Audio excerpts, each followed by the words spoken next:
It all started as always. It was an ordinary day at the end of December. I was very concerned about my latest attempt to reach my annual sales goals. So much so that I completely forgot that there were only 3 days left until Christmas. I looked around the small warehouse where my company was located and noticed several employees who were not working too hard. I hung up and headed towards them. We couldn't sell any auto parts if they were messing around. At this rate, I might have to call them into work the day after Christmas. As I walked towards them, a slender figure with long red curls reaching almost to her butt tried to intercept me. But this time she was late. By the time she placed one graceful hand on my shoulder to calm me, I had already begun my tirade. How are we supposed to achieve our sales goals if all my salespeople are hanging out in the middle of the warehouse doing nothing? I shouted. But Ev, we were trying to decide that. Began Rob, one of my oldest employees. Rob was my older sister's son, so technically he was my nephew. The strange thing was that my parents remained active in their later years, so my nephew was a year older than me. You worked? I barked. Well, no, Uncle Ev, he said, dropping his shoulders and looking at his shoes. Well, get back to work, or, nephew or not, I will fire you all, I shouted. I was starting to get excited when the same little red-haired fury pulled me away from the guys and brought me back to my office. Evan Nizer, she said sharply, what are you trying to achieve? Yelling at these guys will do nothing but further reduce their chances of meeting your sales goals. They are good guys and work hard. Do you know what they did? She looked at me and sat me back in my big, comfortable chair. They were trying to decide what to get you for Christmas. We all raised money. Every person there, whether in sales or production, chipped in. Evan, sometimes you have to take risks. Sometimes you just have to let go and let things take their course. Iris, don't start singing Doris Day songs, I snapped. Que sera, she sang, as if teasing me. Evan, this year has been hell for the auto parts market. How many of our former competitors went bankrupt this year? Before I could answer, she continued. But you got us through it all. We haven't laid off a single employee, and we're still going strong. In a year like this, I would call it smart business planning and management. But maybe we should keep your sales goal. Evan, it's Christmas. Bah, nonsense, I spat. My ass is nonsense, she retorted. Evan Nizer, there's no need to be such a Scrooge. I stared at her, clenching my fists at my sides. She stood there, unflinching, as if she knew something that no one else knew, including me. I sighed heavily and returned to my office. After me, she herded the vendors back to their tables. This little dispute was just the beginning. Shortly before lunch, a real storm began. The front door opened, and the woman, who was only 4 feet 11 inches tall, made Iris, at 5 feet 2 inches, appear tall. She also outweighed Iris by at least 100 pounds. Her hair was as black as a raven's wing, cut short and curled inwards towards her chin. Her eyes contrasted with her dark hair. They were a beautiful light blue color. Those light blue eyes, combined with very red lips and a completely angelic expression on her face, gave her such beauty that men did not notice anything else. She was wrapped in a very lush, very expensive fur coat that deceived the eye. Because of the volume of her coat, everyone thought she was much thinner than she actually was. I knew from experience that under that coat, she was as round as she appeared in it. Although she was short, she could not be called petite. Under this coat were hidden 2 breasts that were larger than her head. Unlike many big girls, she also had a very nice round butt. Her soft and quivering belly might turn some guys off, but I loved it. Ev, you should have stopped by and bought donuts for the kids to take to school, she said angrily, and my schedule has changed. I won't be able to pick them up this afternoon, so you'll have to do it. I also need one of your credit cards. Mine is at its limit again. She stood before me as if she had been born a queen, or at least elected president. There were several things I wanted to say but didn't. As usual, I simply took my card out of my wallet and gave it to her. I was overcome with anger. But I fell silent almost immediately. I swallowed my words and didn't like them. Did you want to say something? She asked. The beauty of her face was distorted with anger. What did you want to say? I know you're not going to tell me anything about me having a life or a few friends. Why can you go out almost every day, but I have to stay at home? Even your kids can go out and go to school with their fucking greedy friends. Her round figure almost vibrated with anger. I tried to calm her down, but it didn't work. I didn't say anything, I muttered. Fuck you, Evan Nizer, she screamed at the top of her impressive lungs. No, I take it back. The next time I have sex with you, Obama will be president. Obama is already president, Carol, I said, trying to salvage some remaining self-respect. Our argument became so loud that everyone in the office could hear us, or at least her. I'm talking about Sasha Obama, she said contemptuously. You treat me like a slave. All I do is give birth to you children and take care of the house. Should I be your housekeeper and sex slave? I deserve to live, Evan. Fuck you, I want a divorce. This was her trump card. Every time we had a big fight, she always threatened me with divorce. The problem was that I loved her fat ass. I loved her so much that I couldn't imagine life without her. I also couldn't bear being separated from my children. Calm down, Carol, I said. Go and do your own thing with your friends. I'll pick up the children. And come in and buy them something for dinner so I don't have to cook, she said, turning to the door and putting on expensive designer sunglasses. As Carol left the building, I noticed some of the salespeople covering their faces or lowering their heads to hide their laughter at me. I even heard a few chuckles from the back of the room, which some of the braver ones didn't bother to hide. One of them, Greg Jenkins, didn't even try to hide the contempt in his voice. He can't boss this fat bitch around at home, so he takes it out on us here, he said. I looked back at the office and heard a crash, and then the sound of water. I saw Iris. Her face contorted with anger as she clutched the broken plastic glass of water. She broke the glass in her tiny hand and water spilled all over the table. I've always heard that redheads can be hot-tempered, but in the 5 years I've known Iris, this is the first time I've seen her lose her temper. She stormed into my office and slammed the door behind her before exploding. That fat bitch is not going to divorce you. She's too smart for that. She knows that no one in the world will want to see her. I'm tired of her treating you like. She paused and looked at me. Sorry, Evan, she said calmly. I just lost consciousness for a moment. This won't happen again. Please don't fire me. I love my job. Iris, I would never fire you for any reason, I said. Is this what you mean? She asked, smiling. I simply nodded. Iris, I need to get out of here for a while, I said. I need to calm down. If I'm not back by 2:30, could you pick up my kids? She asked, smiling again. Of course I love your children. She acted as if taking my children was some kind of honor and not just another task. I gently grabbed her shoulder, then grabbed her keys and headed for the door. On my way out, I avoided eye contact with the men in the office. Leaving the office, I walked through the workshop and several production areas. Several of my longtime co-workers waved to me. I waved back out of habit, trying to hide my anger until I was out of the building. I calmly walked to my Jeep Grand Cherokee and opened the door. I started the engine and turned up the volume on the stereo. My regular sports radio wasn't what I needed to listen to.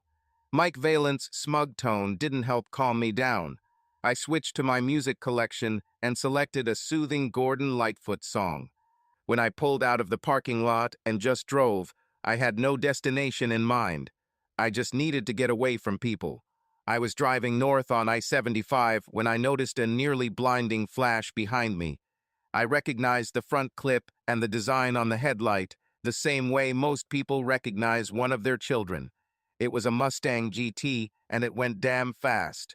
Whoever the driver was, he had more courage than me. Not only had my own Mustang been put away for the winter for over a month, I never dreamed of driving it that fast on icy roads. I suspected that much sooner rather than later the guy would end up running off the road and into a ditch. The pony car had too much power to do much more than just spin the rear wheels and slide around in this mess. That's why I drove my Jeep in winter. Traction control can do a lot. The guy flew past me as if I was standing still. I didn't look at him as he rushed past me. He was walking too fast. Besides, I had to keep my eyes on the road. Even with four-wheel drive, Michigan roads can be dangerous in the winter. Black ice lurks beneath every inch of hard-packed snow, and before you know it, you could be losing control in the middle of traffic. It seems like every idiot on the road thinks he controls a car like Jimmy Johnson, when no one else can drive a damn thing. My prediction came true as if I were a psychic. The idiot driving that beautiful yellow fish Mustang's tail swung wildly as the overloaded rear wheels began to spin in the snowy mud. Adrenaline overflowed my body as I tried to react quickly enough to escape. I jerked the steering wheel to the side to avoid crashing into the rapidly spinning pony car, and I flew off the road. There was a flashing light as if my head had hit something, but I don't remember the airbag going off. Crap, I thought. Leave it to Chrysler to ruin the only good car they make. Now even Jeeps were unreliable. I couldn't believe my airbag had failed. Carol. From time to time, men need to be put in their place. My mini argument with my husband went as well as possible. It was all planned. I've heard that the best defense is a good offense. My dad told me this all the time, so if I wanted to go out and do something and didn't want to worry about Ev calling home and asking where I was, the best thing to do was just tell him I was leaving. And after getting upset about it and starting an argument, Ev just left me alone and never bothered me about it or brought it up again. Of course, I lied to him about where I was going and what I was going to do, but he didn't need to know that. I got back into my car and drove out of Eva's warehouse. I took my phone out of my purse and called a familiar number. I actually knew the number by heart. I didn't save it to my phone's memory in case Ev ever checked my phone. "I'll be there soon," I said. Then I hung up. 20 minutes later, I got out of the car and entered one of the largest hotels on the riverbank. I didn't need to check the room number. I pulled out my cell phone again and checked the message I had received about an hour ago. I went up to room 2112. I took the elevator to the 21st floor of a high-rise hotel. I looked back at the other people in the elevator and smiled at a couple of guys who were looking at me. When I got off the elevator, I knew the way to the room. I've been here many times before. I knocked on the door, and it opened almost immediately. A man who, at 30, was more than 10 years younger than me, opened it and pulled me inside. We made love. No matter how hard I tried, I couldn't, even at this time, get Evan out of my mind. I hated Evan as much as I loved him. As a child, I was always in my brother's shadow. Phil was smart. Phil was handsome. My parents always talked about Phil growing up to do great things. I was just a little fat girl in his shadow. When I became a teenager, my smart and brilliant brother entered the military academy. He did not want to go to war, and fortunately, it was peacetime. But the academy offered an education that could rival all the best universities in the country. They also offered an alumni network that reached through most of the largest corporations and most powerful industries around the world. Graduating from the military academy would guarantee my brother's future. Unfortunately, an unforeseen circumstance robbed the world and my parents of the person Phil could have become. He died during a peacetime exercise. Phil was taking a self-defense class when he was hit. It wasn't a very hard blow. This shouldn't have happened. Accident. He died immediately. The bright star of my parents' universe went out like a candle in the wind. They never recovered. The fact that they had a daughter who still needed them somehow couldn't cut through their sadness. I grew up in a house with 3 people that had nothing in common with the house where the family once lived. I'm not even sure my parents ever knew or cared about the hell I went through as a child. I've always been the heavier girl, but my breasts appeared very early and never seemed to stop growing. Children, especially in their teens, considered me more of an object of ridicule than someone they would consider dating. I've also been the butt of every fat joke known to man. After school, I had several dead-end jobs. I didn't actually have sex until I was 22. I don't think he even knew what my face looked like. All he cared about were my breasts.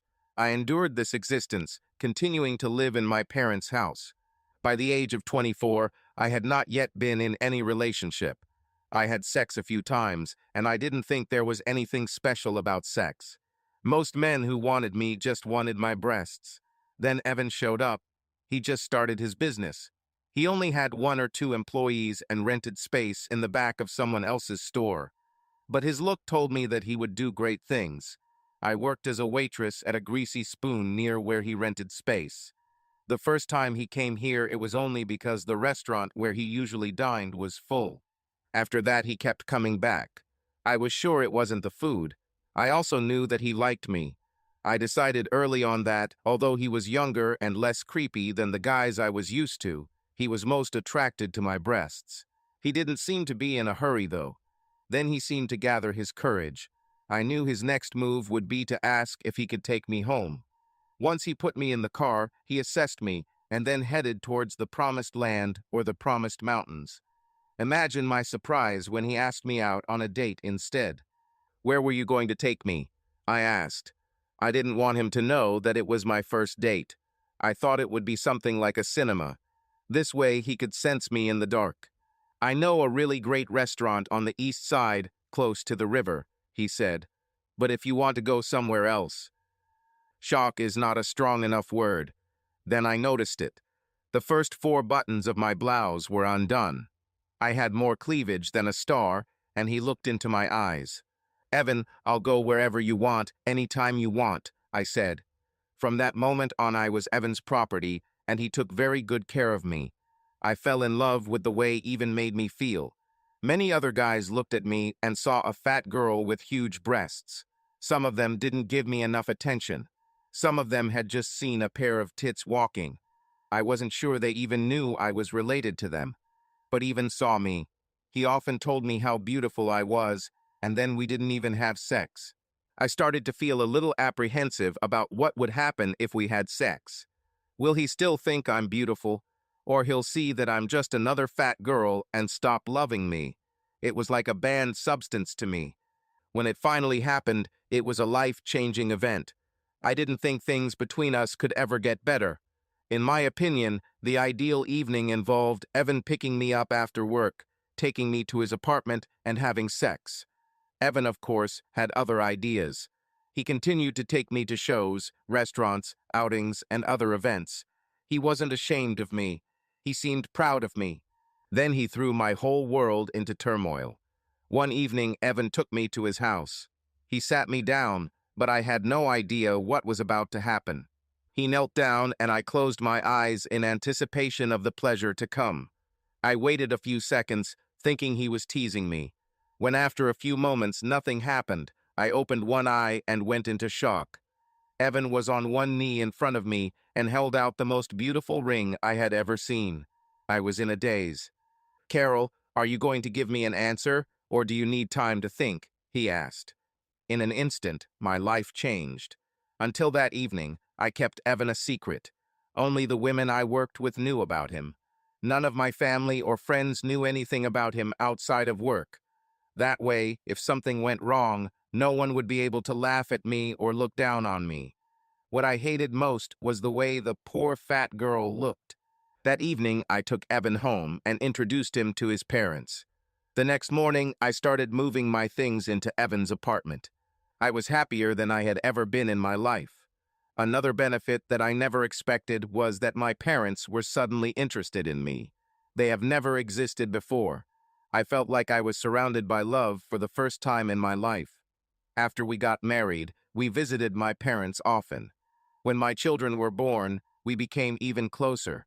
It took me Christmas to notice the nightmare I was living. My parents gave Evan very expensive fishing equipment.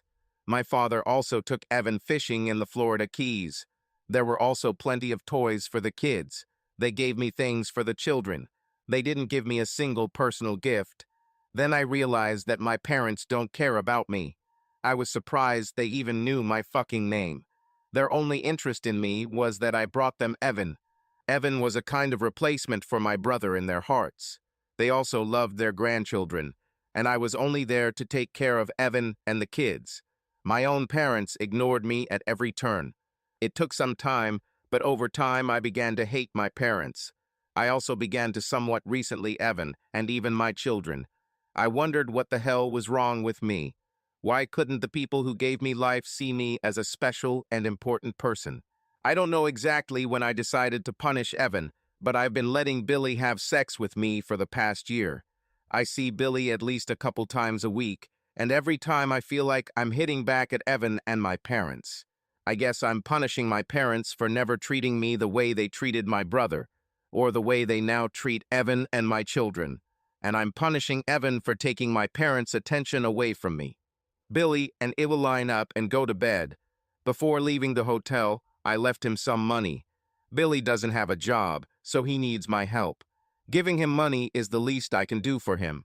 Billy loves me, not my parents, and not my children. Billy is all mine. Evan. I was awakened by a knock on the windshield. There was a guy in my Jeep. My head felt very strange. I looked around and noticed that my Jeep was totaled. I got off the road. I remember thinking, this isn't my damn airbag. I was clearly wrong as the remains of the airbag flew out of my steering column.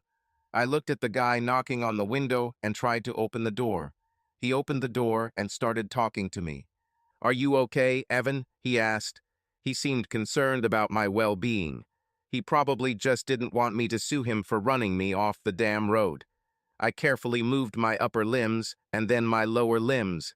I tried to get out of the wrecked Jeep and found that I could. In my mind, this meant that I was physically fine. At least I didn't find any serious injuries. "You're okay, Evan," he said. For some reason, I believed him. Then the anger I was trying to dispel came back. Considering the fact that the bastard crashed my car, my anger was justified. "How the hell do you know if I'm okay?" I suddenly screamed. "Are you a doctor, or do you play one on TV?" He looked surprised. There was no fear in him at all. When I looked at him, not knowing exactly what he expected of me, he seemed almost too calm. As I looked at him, the engine of a nearby Mustang idled. Evan, you need to calm down," he said, looking at the yellow Mustang. "Who the hell are you?" I asked. "Can I see your insurance information and ID?" "I'm Tim Matthews," he smiled. "There's nothing wrong with your car. You don't need to involve insurance agencies." "Oh crap," I said. "You don't have any fucking insurance, do you?" "We don't need no stinking insurance," he laughed. "There's nothing wrong with your car. Let's start." He gently grabbed my hand and led me to his Mustang. As we approached, the car, experiencing an almost eerie atmosphere that was more reminiscent of Halloween than Christmas, started the engine again. A little snow began to fall, but, strangely enough, not a single snow fell on the car. Every shiny body panel seemed dry and untouched by moisture and snow. It seemed strange to me that the car was dry and shiny while snow was falling around us. I looked at the driver again. Tim, where are we going?" I asked. "I'm doing a favor for a friend," he said. "I have something to show you. Come on, we don't have much time. Chrissy won't hurt you." For some reason, I just didn't want to argue. He really seemed trustworthy. His car scared me. Nevertheless, I got into the car. I sank into the rich, thick skin. "Tim, maybe you should slow down a little," I said. He just laughed. He released the parking brake and gave the engine some gas. The car rushed forward faster than I had ever felt. Even on snowy and slushy roads, the tires seemed to bite and propel the car forward with the confidence of a mountain goat. I looked at the speedometer and noticed that we were passing cars as if they were standing still. 100 miles an hour in the sleet seemed stupid. 150 assured me that we would not survive this trip. As we sped along at 200 miles an hour, with little movement outside the windows, Tim casually reached out and turned on the stereo. The song sounded very cheerful, the ringing of bells and the conversation of an old man.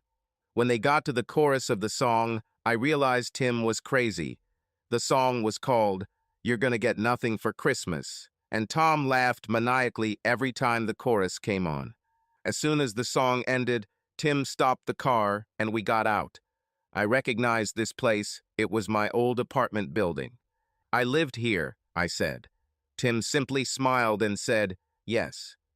I followed him into the building, thinking that perhaps we had come here to call the police and report the incident. He grabbed my hand, and we walked straight through the wall. It was truly disorienting. It scared me a lot. When I came to my senses and my mind began to function at a level close to normal, I noticed that we had entered the apartment. We looked at the two people on the couch. A woman was lying with a man on the sofa. They watched TV, and she snuggled up to him. She looked familiar, but her hair confused me. Then I remembered.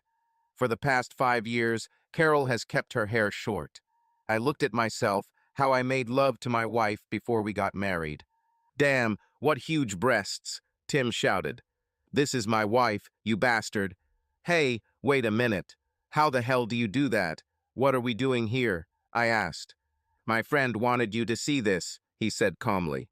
"Who is your friend, and why does he want us to watch me make love to my wife?" I asked. "My friend calls himself the ghost of Christmas past," Tim said, "and I think you should understand something by looking at this." "Stop staring at my wife's breasts," I barked. "Wait, did you say the ghost of Christmas past?" "Yes," he said. "Relax, they can neither see nor hear us, so she will never know that I saw her breasts." "Yes, but I will know. And that's my wife you're staring at," I said. God, she was beautiful back then. Looking at her face, I saw nothing but love in her eyes. This was before she became such a spoiled bitch. I wondered what had changed. Was it because of me? Did I do something to cause such a drastic change in her behavior? "It's not because of you, buddy," Tim said, as if he was reading my thoughts. "Quick test. What do we see?" "What do you mean?" I asked. "Come on, Evan. Use your head. These are two mad lovers, right?"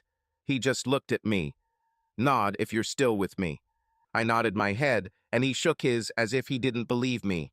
"Chrissy," he shouted, and suddenly we were outside, standing in front of his yellow Mustang. We got into the car, and before I could fasten my seatbelt, he was already driving. Trees, houses, people, and cars rushed past the window with stunning speed. We drove past the police car so fast that I doubt the officers even saw us. The strangest thing about it was that for a while along the way the temperature rose and the sun came out. Then, as I watched, the leaves on the trees changed color, and suddenly it was winter again. We parked in my driveway, but the house looked different. The fence we put up a few years ago is gone, and looking at the backyard, I didn't see a pool or a deck. It was strange. I looked at him to ask a question, but he was already outside the car. "Hurry up, man, we're limited on time," he said. I got out of the car and was confused. "What the hell are we looking for?"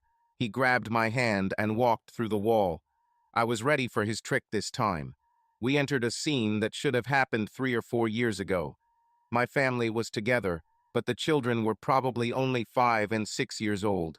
Apparently, it was Christmas morning. I started to see something. The first place we visited was also at Christmas. Iris and I just got together. This was our first Christmas together. Then we couldn't tear ourselves away from each other. The scene we were watching now was years later. We had money and we spent it on children. But Carol and I were still madly in love with each other. While watching this scene, I noticed something. I walked up to the stage a few inches from Iris and looked closely at her face. Her face was different. I couldn't pinpoint exactly what the difference was, but there was one. Her face became harder. Perhaps it was because of the passing years or the challenges we faced. I looked at Tim. "Well, your head is partially out of your ass," he chuckled, "but you still don't see everything. At least you noticed something, so maybe you still have a chance." I went to the kitchen. I looked at the calendar on the refrigerator. It was Christmas 2009, 4 years ago. "Can I have some hint?" I asked. "Am I looking at Carol or at myself?" "Evan, think about what you just saw. You think the difference in your wife is all the crap you've been through, right? This is the dumbest damn thing I've ever heard. Your wife doesn't do anything. You are the one who goes out and works. Where is she going to run into trouble? Maybe she had a heart attack between the refrigerator and the couch." "What do you have against fat women?" I asked. "All women are beautiful in their own way. Different men like different types of women. We don't all fit into the same box. Well, your wife certainly doesn't fit into most boxes, he chuckled. You liked her breasts enough. So maybe you like fat girls, but you're just ashamed of it. I think you're a secret curvy fan. I think you're secretly an idiot, he said angrily. I have no problems with fat girls. I have a problem with dirty, cheating prostitutes who... He slammed his hand over his mouth as if he had said too much. Are you saying that? I began. He grabbed my hand and walked back through the wall. Tim, since you've already started this, you should.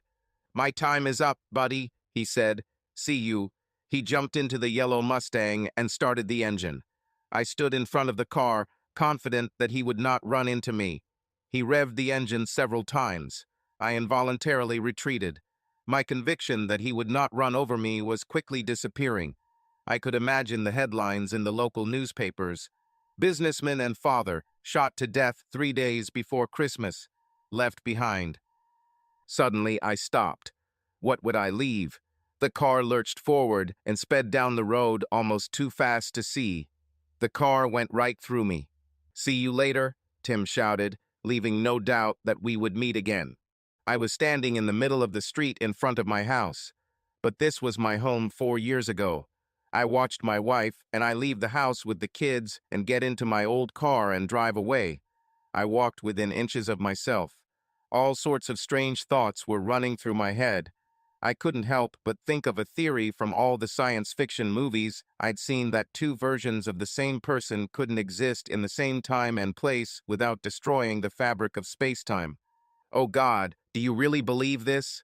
asked a voice behind me. I turned around quickly to see who said it. It was a woman. She took my breath away. She was very small, but very beautiful. She had olive skin and long, thick, wavy black hair that seemed alive. Her dark eyes laughed, but there was pain and sadness in her overall expression.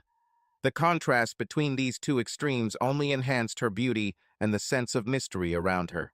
Unlike my wife, this woman was almost flat, but somehow that didn't matter at all. Her full lips and her star-like butt caught my attention. She looked at me, and it seemed like she could read my thoughts too. "A couple of years ago, I would have let you," she said sadly. Her voice sounded like cigarettes and too many nights spent doing really dirty things. "And once you tried it, you'd be hooked. I would force you to satisfy my desires every time I wanted it, and sometimes even when I didn't want it. But this is precisely what condemned me to the hell in which I am now. I try my best to be the woman I should be." She took a deep breath and paused. Pain appeared in her eyes again. "Besides, even if I let you here and now, we would both regret it almost immediately after. I know you would regret it. You're too much like Tim not to regret it," she said. "Are you Tim's wife?" I asked. "Are you the Chrissy he called?" "Wrong Tim," she said. "And Chrissy is not his wife. Chrissy is a machine. My Tim is a different story. Besides, this story is all about you. I think we're all trying to help you as atonement for some of the bad things we've done. Or perhaps, in Tim's case, it was his machine that did the bad things." "You know, I'm pretty tired of this," I said. "Why does everyone seem to know everything about me, but I don't know anything about you or why any of this is happening?" "My name is Ivy," she said. "I'm a really angry woman. All my life I have had uncontrollable desires. I let them get between me and what I wanted most in life, and now I have to suffer for it." "You really look like someone who is suffering," I said sarcastically. "Evan, I've been with a lot of men, more than I can count or remember. I had 6 children with at least 5 different men, and I lost another child during pregnancy. Through all this, I have only been in love once in my life. I broke this poor man's heart twice, and it could have been even worse. I cheated on him many times, but he only caught me twice. He eventually married my daughter and gave her 2 children. My daughter died, and now I live with him again to help raise my grandchildren as well as my 3 youngest children. I know this is my last chance with him, and I swear I will never do this again. I haven't had sex in 3 years, but he still barely talks to me. I hope that by helping you, I will receive some karmic benefit. So I'm an open book. Ask me anything," she said. Why am I here? I asked. It's pretty easy, she said. Someone who loves you made a wish. True love is a very powerful thing. I should know. Just one touch from her enriched, and at the same time destroyed my life. So Carol made a wish for me, I asked. She really didn't have to do that. There's nothing I wouldn't. She put a finger to my lips, silencing me. My lips trembled at her touch. Darling, this train has left, she whispered. Let's not go back. Remember what you have already learned. Yes, Tim blurted out that Carol might be. I began before she interrupted me again. Evan, how did you feel when he said that? She asked. He told you too soon, but did you think he was lying? I just looked at her. Then she took my hand and led me through the wall of the house again. This place is as suitable as any other, she said. She plopped down on the sofa and motioned for me to sit next to her. Who are you? I asked. Why did you die? Because you feel guilty about what you did. She laughed then, and her laughter filled the room. He was musical and made me want her even more. Why me what? She asked. Why did you die? I asked. All these ghosts help me see some aspect of what they want to show me. I assumed Tim died in a car accident. He's driving that car too fast. Evan, Tim and I are still alive. He has a wife and child out there somewhere. He never stops talking about them. I already told you. We simply help for karmic benefits. We both feel bad about certain aspects of our lives. It's the holiday season, Evan. Tim and I are just helping. There are many people who go through hell during the holidays. They need all the help they can get. So you do all this. I began in shock, just hoping for a chance to show the person I love that I'm worthy of another chance, she said. So can we move on to your place now? I nodded and sat down next to her. The large TV screen in front of us suddenly turned on. Evan, what you're about to see will probably be painful. But I want you to know that this is good pain. This is cleansing pain. My Tim did it himself once. He went through it all alone. You have me by your side. And Evan, it's going to take a while to get over this. But in the end, you'll be much happier than you ever thought you could be. She took my hand, and we sat on the sofa in front of the TV, which displayed a blank screen. Then an image appeared, and she was right, it hurt. I was looking at the office of my business. I saw the scene that happened just an hour ago. I didn't realize it, but somehow I became a grumpy, stingy old man. I wondered what happened to that man who once swore that any business he ran would always be a fun place to work. Have I really become this person who yells at all my employees? Was money really that important? I had more than enough to live on, and my children would never have to suffer. They would always have everything they wanted, so why did we need more? Was it really money that was driving me or something else? I've seen them all. I saw my nephew Bob Cratchit. Hell, in addition to being one of my best employees, Rob was family. I should have made him my assistant manager years ago. And I saw Iris. I always saw Iris. As usual, she tried to calm me down. Iris always tried to relax me and make me have more fun. She was by my side no matter what happened. I need to be a better boss. I need to be a better friend to all of them. They are as important to the success of my company as I am. And then Carol came. She humiliated me in front of my employees. Every year she became more and more spoiled.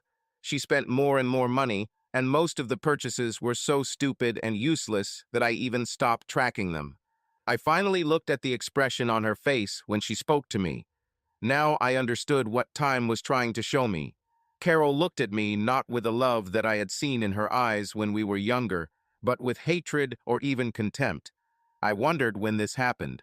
I couldn't figure out what I could do to make her treat me this way. I loved her with all my heart. I never cheated on her. I just couldn't understand why she was so angry with me, but it hurt me greatly. I instinctively squeezed Ivy's hand that I was holding. "Oh, this will be harder than I thought," she said. "Well, you said it would hurt," I said. "Yes, but it wasn't the pain I was talking about," she said. She comes further. I wondered how they got this video. How was this recorded? I watched Carol walk into one of the largest hotels in our city. She didn't try to hide anything.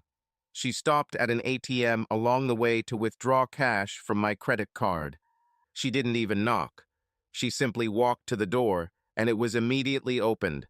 Some guy I've never seen before. They had sex. The strange thing was that Ivy pointed out one point to me. Carol placed a small frame with a photo of me on the bedside table while they had sex. I couldn't understand why she did this. I was sure that in some way this meant that she still loved me and was forced to do it. "Evan, don't be stupid," Ivy said next to me. "You're just jealous," I said. "You're jealous because I'm ready to forgive Carol, and the guy you're living with isn't giving you a second chance." My words touched her deeply, and I felt bad when I saw a tear rolling down her cheek. I immediately regretted what I said, because, in their own way, all these people were really trying to help me. "It's okay, Evan," she said. "I know that when you love someone so much, it is very difficult to let go.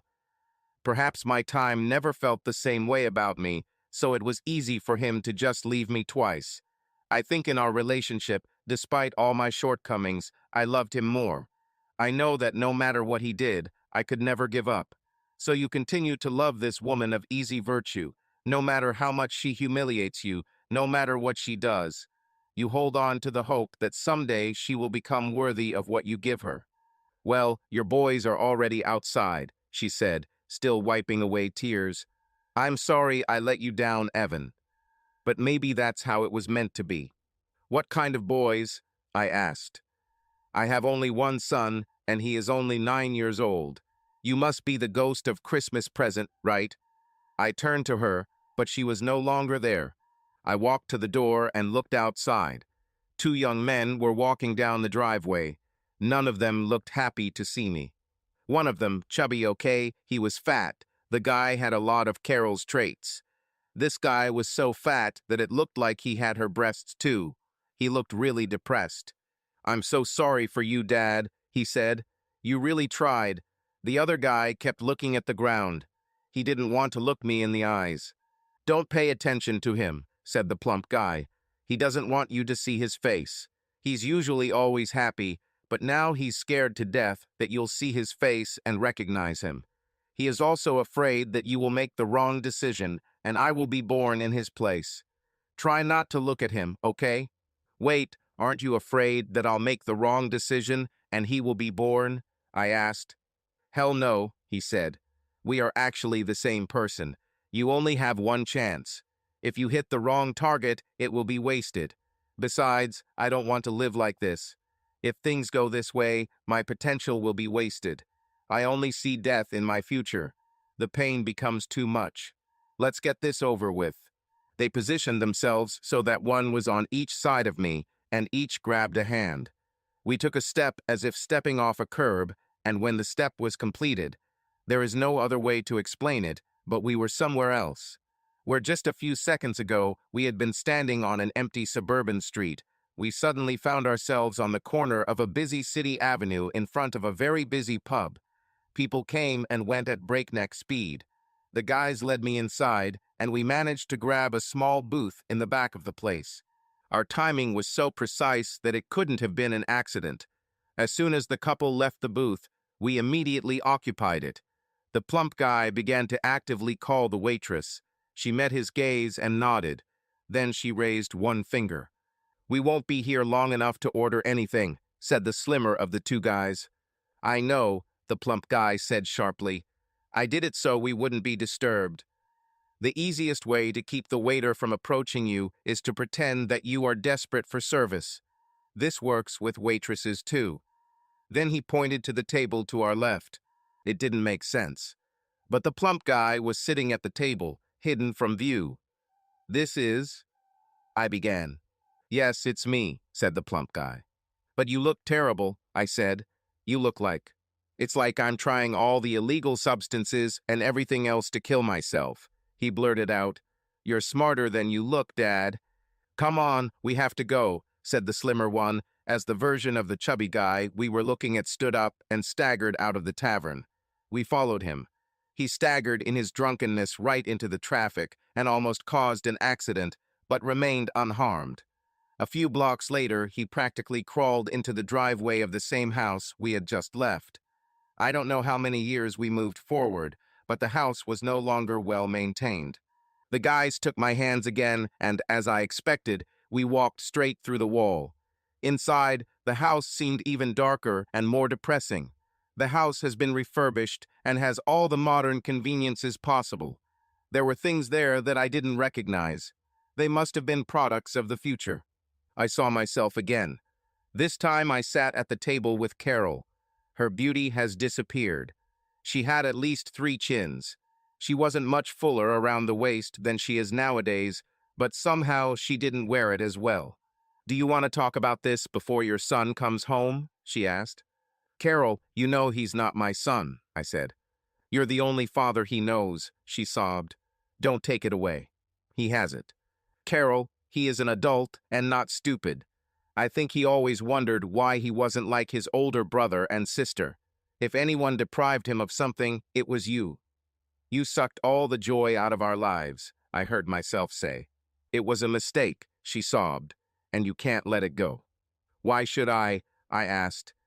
"I'm not as stupid as I was when I was young. I forgave you the first time, and what did that give us? You forgave me, but you never trusted me again," she said. "I know you tried, but even what I always counted on, your boundless love, I destroyed even that. It was subtle. You started spending more time at work. It seemed like you were always working. You doubled the number of hours you spent there. And on weekends you were always busy with the children. You 3 did things without me. Even when I was invited, I did not feel comfortable. It seemed that you pushed me into a second betrayal." "Are you trying to blame me for what you did?" I shouted. "It wasn't me who couldn't keep my legs together. And I forgave you. When you got pregnant, even though our sex life had all but disappeared, I went for it. I did the same things as with other births. I fell in love with you again. I saw this as a sign that it was time to leave the past behind." Carol began to cry. "I swear I thought he was yours," she sobbed. "I thought pregnancy would take us back to what we were. I didn't think it would ruin our lives. If I had known this, I would not have given birth to him." "So you would cover up your betrayal by killing an innocent child?" I asked. "He would be better," she cried. "We would all be better off. The worst moment of my life was when my 12-year-old daughter looked at her little brother and said, 'He's nothing like us. He's more like a cousin than a brother.' She said what all the adults were thinking. You did your best, Evan. But you still treated him differently. You bought him the same amount of things and never separated him. But there was just a difference. Hell, I blamed him for not sleeping together after he was born. I'm not even talking about sex. It almost disappeared after the first time.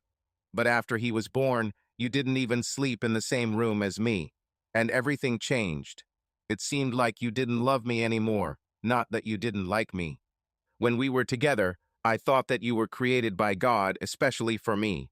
I know what I look like. I wasn't every girl, but I was yours. The first year we were together, I had to be very careful with what I wore.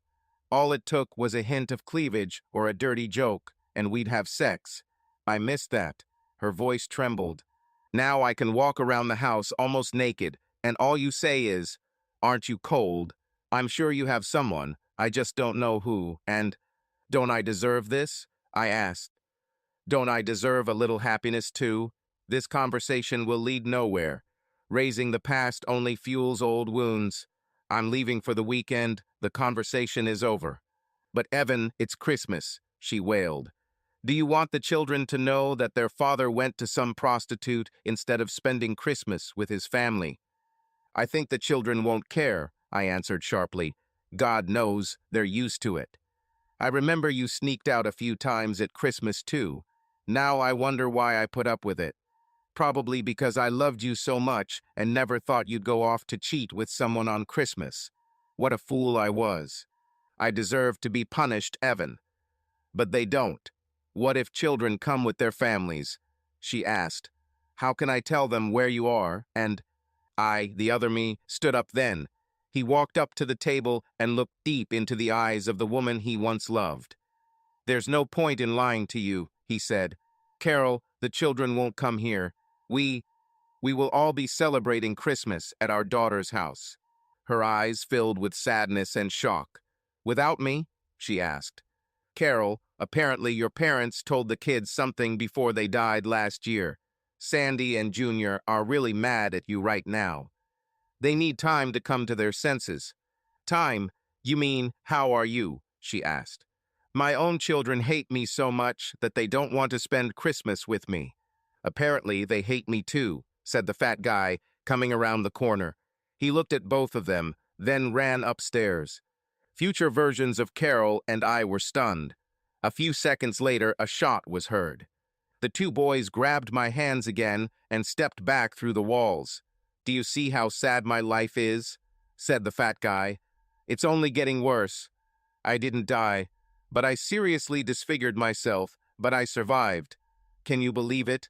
I shook my head. I looked at the other boy. Is your life as lousy as his? I asked. Because if so, I don't want to see it. Relax, said the other boy. My life is great.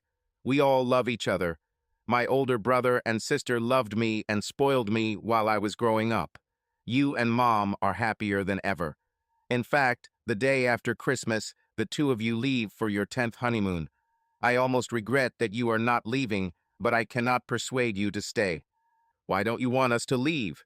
I asked, still trying to see his face. Because Sandy and Junior have their own lives and families, he said. I am the one who followed in your footsteps, Dad. This is the first time you've left me in charge of the business. I'm not sure I'm ready. You can handle it, I said. I guess you have my business acumen and... Damn, I hope you don't have Carol's ability to spend money. That's impossible, Dad, he laughed. Then he turned away sadly. I turned to the fat guy, who seemed even more depressed. What did I say? I asked. Well, you probably already guessed that I'm not your biological son, right? He asked. I nodded. Apparently, Carol cheated on me even later in life, and he was a result of that. This made me wonder if I should forgive her. Oh, I said sadly. I felt sorry for the fat guy, but I liked the other one. Although we only exchanged a few words, there was an instant connection between us. I guess I'm not his father either, huh? I asked. Oh, you're his father, the fat guy said, smiling. You are his 100% biological father. He's your copy. So he's like my other two children, I asked. Are his features a combination of mine and Carol's? Well, you guessed half of it, said the fat guy. I think that's why he's so sad. Our time is almost up, and it seems we haven't been able to change your mind. Perhaps I will become one after all. Dad, apparently this decision remains yours. Please follow your heart and make the best decision for yourself. For the first time, be a little selfish. Make the best decision for yourself and everything will be fine. As he spoke, he and the other boy began to disappear, returning to where they came from. As they began to fade, I finally saw the other boy's face. He really looked like me, but he also looked like someone else. It definitely wasn't Carol, however. I wondered what this could mean. Hey, I shouted. How can I get back to where I came from? For a moment, there was only silence. Then I heard it. The sound became louder every second. I knew this sound well. It was the sound of a modified 5.0-liter engine boosted by a huge supercharger. Its power was transmitted through an exhaust system that must have been forged in the fires of hell. I quickly jumped onto the sidewalk and took a few steps back. I didn't want to be an easy target. I was sure that this machine hated me. I looked along the road. At first, I didn't see anything. Then, like lightning descending from the sky, a yellow Mustang burst into my field of vision. The next moment, Tim was already getting out of the car and looking at his watch, motioning for me to sit down. I got into the car next to him and fastened my seatbelt. You know, Evan, Chrissy doesn't hate you. Okay, she doesn't hate you more than anyone else she hates. I think in your case, it has more to do with the fact that she simply doesn't respect you. Okay, thanks, I guess, I said. As the familiar distortion of reality set in, I spoke again. Tim, can I do something on the way home? I asked. When would you like to go? He asked with a smile. What about the month before you took me? I said. And do you know anyone who? Damn, I don't know how much time has passed. Who can judge the time in such a situation? But I woke up driving my Jeep. There was a sparkle in my eyes, and I was determined. I slammed on the brakes as a blindingly bright yellow Mustang swerved into my lane and sped ahead. This time I avoided the accident and saw Tim waving at me in the rearview mirror. I turned off the highway and drove back to work. As soon as I walked through the door, Iris jumped to her feet. "You came back quickly," she said. "Are you okay?" "Iris West, you worry too much about me," I said with a smile. "It's my job," she said, blushing. "Maybe this is more than a job," I said. Her face turned as red as her hair. Before she could respond, the doors swung open and several men carrying huge stacks of pizza entered the room. Another guy came in and started setting up the DJ booth in the middle of the office. For several minutes, the music played throughout the office. "Hey," Greg Jenkins shouted, "how should I deal with this noise?" "Well, Greg," I said, "we're having a Christmas party. I'm going to give everyone their Christmas bonuses, and then we'll party like it's 1999. But you won't have to worry about meeting your sales targets anymore, because I made some vital decisions while I was away." "You were only gone for a couple of minutes," he snapped. "How important could these decisions be?" "Well, one of them was to make this place a more fun place to work, like it used to be," I said. "And another thing was to stop worrying about all this bullshit and just go with your intuition. Another thing was to stop putting up with bullshit from people who don't have my best interests at heart. And see, I heard what you said earlier, Greg. So you're fired. Get lost, buddy." He was stunned. I patted him on the back and wished him a Merry Christmas. Iris and I walked around the office, handing out bonus envelopes, while the party was in full swing. Everyone in the room was dancing or eating except Greg, who was angrily packing his things. I still hadn't made a decision about Carol, but I had a plan for any outcome. I decided to let her make the decision for me.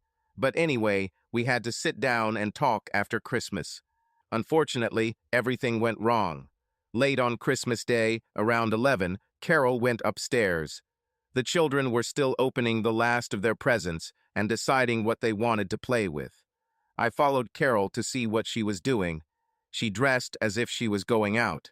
She saw me and started talking in that irritated tone that I started to hate. "I need money." "I'm going out," she said. "It's Christmas, Carol," I said angrily. "Your parents are coming, and—" "I won't be gone for more than a couple of hours," she interrupted. "You can entertain them. I need to relax with them. I doubt they'll even notice if I'm not there." Under my breath, I muttered, "Why can't Billy get along without you just once?" What did you say?" Carol asked. Her face turned pale with shock. I said, "Damn, this is stupid. Let's not fight," I said.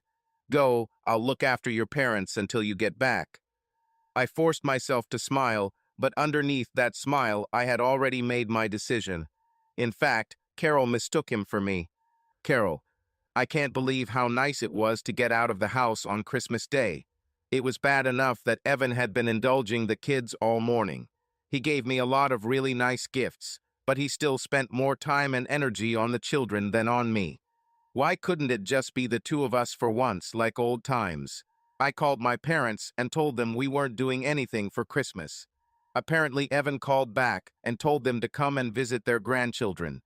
I knew this would just be another opportunity for me to be ignored and forgotten in favor of Evan and the kids. It's been like this all my life.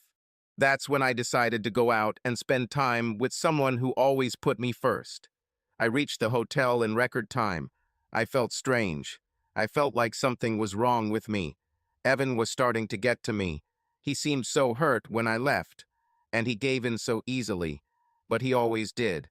The entire time we were together, Evan always tried to give me everything I wanted to make me happy. For a moment, I wondered why I was punishing him because my parents didn't pay attention to me. I also realized that I was transferring my anger and envy towards my brother onto my husband. But these thoughts were fleeting and disappeared as soon as the door opened and Billy pulled me inside. I decided to have fun first and then give in to the guilt. But then there was no later. He started telling Billy how sad he was that he couldn't buy his parents Christmas presents. He talked about how one day I would meet his parents, and they would love me. I reached into my purse for the money I brought him. The thought sent shivers down my spine. I would like to meet his parents. Perhaps this is what I need. Perhaps a new family is just what the doctor ordered. Maybe I need to start over without my husband and children taking up all the love and attention. But I put that thought aside when I gave Billy the money.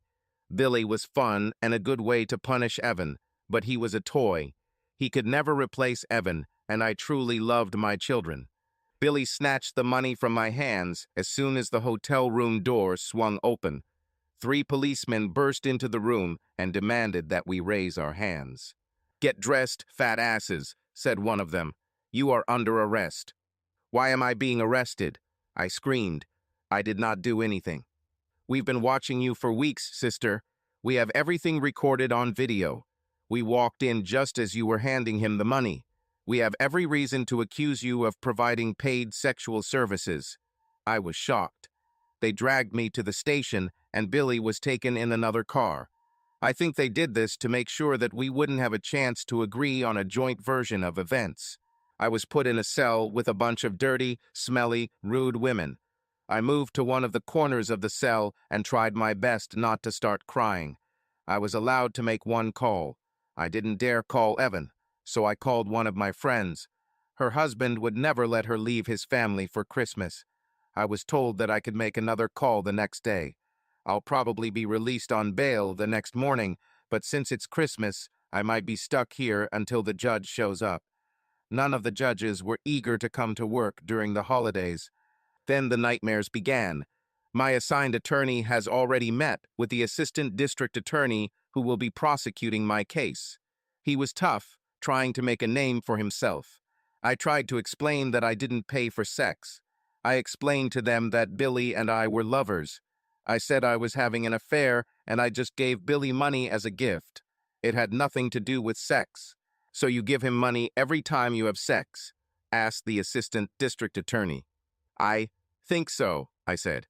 "Sounds like sex for money to me," he said. "But since this is your first time, I will let you go easily. You will receive a fine of $500 and 6 months probation. See you in court in 10 days. Call someone to pay the bail." He left the room to confront another suspect. I had no choice. I called Evan. I told him where I was and that it was a big misunderstanding. Evan came to pick me up. When I was released, I was taken to a large room where the person posting the bail could pay the fine and then take you home. It was the worst moment of my life. Not only was Evan there, but the assistant district attorney told him about the case. My father was with Evan. Both looked at me with disgust. Then the worst happened. I saw Billy come out, and a woman about my age walked up to him and slapped him. She looked at me and started laughing. "Did you cheat on me with this?" She laughed. "Well, honey, he's all yours. I'm done with him. First thing tomorrow, I'll file for divorce. I hope you can take care of him. He never had a job the entire time we were together." She suddenly smiled, and then she said loudly to the officer at the counter, "Oh my God, I was so upset that I forgot my wallet. Put him back in the cell. I'll be back soon." Then she started laughing again. Even I realized that she would not return. Apparently Billy understood too. He started screaming and begging her to come back. "Elaine, I can't stand her." "I only did it for the money," he shouted. "She means nothing to me." "Then we are getting divorced in vain," she said. "This cop told me you two have been doing this for months." My father looked at me with disgust. Evan was much calmer. "Evan, I'm so sorry, honey," I cried. "I swear this will never happen again. As soon as we get home, I'll explain everything and—" "Carol, just save it for later when we talk," he said. He paid my bail and didn't say another word to me until we got home. He went to check on the children. They were fine. They were watching one of those Disney Christmas movies while their grandma slept on the couch. "I'll put the kids to bed and—" I began. "I'll take care of it," he said. "You don't have much time." "Not much time for what?" I asked. "To pack," he said. You are going with your parents. We're done. What do you mean, are we done? I asked. He just left.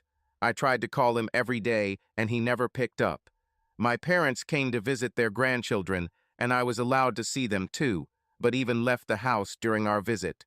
The day before the trial, I finally got to meet Evan. I put on the sexiest thing I owned, and I could tell by the way his eyes nearly popped out of their sockets that he still wanted me. Evan, honey, what do I need to do to convince you that I'm truly sorry? I asked. Carol, I believe you, he said. You don't have to do anything to convince me. Now let's move on to the divorce. I was shocked. I didn't want a divorce. I was sure that my parents forced him to do this. I ran out of the house. There was no way I would even discuss divorce. Apparently, this was all part of Evan's plan, because he never tried to call me or anything again. The next day in court, I learned that in addition to the charges of providing paid sexual services, Evan was suing me for fraud. The judge essentially agreed with the assistant district attorney on the charges, but he also put me on the sex offenders list. I felt Evan's influence in this. I found myself divorced and penniless in less than 3 months. There is a law in our state that if you have committed a crime against your spouse, he can get a divorce almost immediately. The law was passed to help abused women, but Evan's lawyer used the rule like a virtuoso. He also used the fact that I was on the sex offender registry to get full custody of the children for Evan. My parents insisted that I find a job and a place to live. Over the next few months, I learned a lot piece by piece. I learned that Evan knew about what was happening long before my arrest. He hired a private investigator to follow me about a month before I got caught. Evan's private investigator gave an anonymous tip to the district attorney and secured my arrest. I also found out that someone beat Billy up. Evan was at a school program for one of our children at the time of the beating. Several witnesses saw him there. He attended the show with our children and his secretary, Iris. It seems like Evan has been spending a lot of time with Iris since our divorce. I never loved that bitch. She was always too passionate about my husband. I was sure that they would not last long. Evan had never been into thin, almost flat women. I was allowed to see my children once every 2 weeks. They seemed happy. In fact, I have never seen them so happy. I went a little crazy when I found out that Evan and Iris were engaged. I haven't been on a single date since breaking up with Evan. I tried different dating sites. I got a lot of first dates, but most of them ended prematurely. Even when I made it clear that I was ready for sex, many men did not agree. Iris and Evan seemed to rule the world. Evan forgot about me and moved on with his life. I became obsessed with getting my husband back. I decided the best way to do this was to get Iris to leave so we could make things right. I started following her and calling her constantly. This led to me being admitted to a psychiatric clinic. The good thing was that during the 3 years I spent there, they not only helped me realize that I would never get my husband back, but also taught me how to deal with my problems related to perceived neglect from my parents. The bad news was that when I came out, Evan and Iris had a child together. Everyone in the family, including my parents, doted on this boy, including his half-brother and sister. I will never get Evan back. Even my children were very tense and uncomfortable around me during our meetings. It seemed like they had their own lives that they wanted to go back to, and I was no longer a part of those lives. Iris and I named our son Timothy Ivan, after the 2 people who were most responsible for his birth. Ty looks like me, but also inherited his mother's height. He was so small that his older brother and sister called him Little Tim. Over time, we lost track of Carol. She simply disappeared from our lives. I heard rumors that she leads a very bad life. I never followed these rumors because I didn't care. Even the children didn't mention her anymore. In her own way, she truly became the ghost of Christmas past. The good thing is that the past is behind us, so Carol belongs there. I sincerely hope that she found some kind of happiness for herself, but I don't care anymore. I'm too busy with my wife and kids to let an unpleasant memory ruin everything. The day after Christmas, my beautiful Iris and I are heading off on yet another honeymoon. I believe this is our 10th. Ty will look after the business while we're gone. It took me a while to realize that it was Iris who made the wish for a happy life for me. She was in love with me for many years before she made this wish. Wherever they are, I hope Tim and Ivy got what they wanted too, because they gave me the best Christmas present ever. Subscribe to our channel so that your love doesn't cheat on you, and go ahead and listen to the next story, because this story is nothing compared to the next one. If you're under 18, don't even think. Click to the next one. Click to the next one. Click to the next one. Click to the next